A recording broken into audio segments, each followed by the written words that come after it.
संजय राऊत यांनी विधान केलेलं आहे आणि यावरती स्वतः ठाकरे बंधूंचे मामा चंद्रकांत वैद्य यांनी सुद्धा आनंद असल्याचं म्हटलेलं आहे। येत्या काळात हे दोघे एकत्रच राहावेत अशी इच्छा असल्याचंही त्यांनी बोलून दाखवलंय।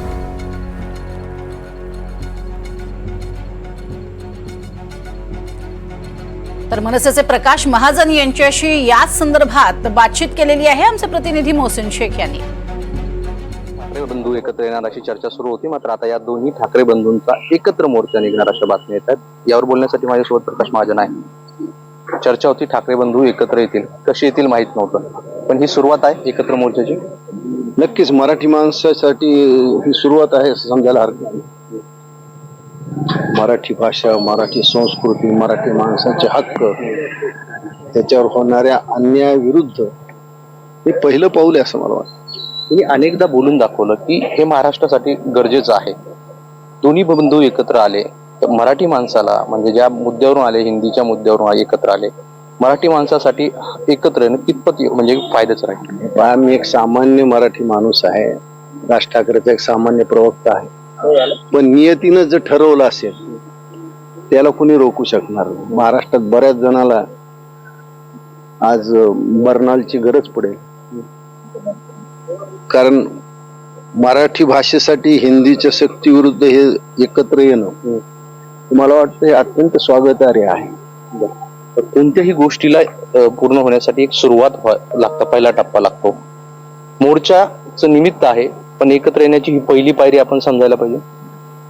मी राजकीय म्हणतच नाही, पण ही महाराष्ट्राच्या प्रश्नावर, मराठी माणसाच्या प्रश्नावर, मराठी भाषेसाठी म्हणून एकत्र येणारी पहिली पायरी आहे आणि हे निश्चितच मराठी मनाला सुखवणारी गोष्ट। तर ही चर्चा सुरू होती ठाकरे ब्रँड संपवण्याची, या सगळ्या लोकांना ही चपराक आहे? बिलकुल चपराक आहे। ठाकरे ब्रँड संपवण्याची भाषा कोण असं राजकीय परिपक्व नेता करतो? कित्येक ब्रँड आले गेले, पण ठाकरे ब्रँड तिथंच आहे, तू कुठं जाऊ शकत नाही। राज ठाकरे प्रत्यक्ष मैदानात आहेत ना, आणि आज तो समोरून प्रतिसाद आहे। प्रश्नच नाही, ठाकरे ब्रँड कधीच महाराष्ट्राच्या राजकारणातून जाणार नाही। महाराष्ट्राच्या राजकीय इतिहास जर बघितला तर कधी काळी हे दोन्ही बंधू अनेक ठिकाणी सभेत एकत्र असायचे, पाहायला मिळालं। मधल्या काळात तो वेग लांब गेला।